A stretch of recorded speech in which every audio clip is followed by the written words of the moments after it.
આ વર્ષે પણ વડાપ્રધાન શ્રી નરેન્દ્રભાઈ મોદીની વિકાસની રાજનીતિ ઉપર વિશ્વાસ મૂકીને ગુજરાતની જનતા તમામ 26 બેઠકો ઉપર ભારતીય જનતા પાર્ટીને પુનઃ આશીર્વાદ આપશે।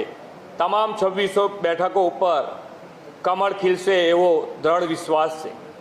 ભાજપનો સંકલ્પ પત્ર વિકસિત ભારત 2047ને સાકાર કરવાનો રોડ મેપ લઈને આવ્યો છે। સમાજના દરેક વર્ગને સાથે લઈને વિકાસના માર્ગે ચાલતી સરકાર એટલે મોદી સરકાર। શ્રી નરેન્દ્રભાઈએ દેશની 25 કરોડ જનતાને ગરીબીમાંથી બહાર કાઢી તેના જીવન સ્તરને સુધાર્યું છે। ભારતને વિશ્વની 5મા નંબરની સૌથી મોટી આર્થિક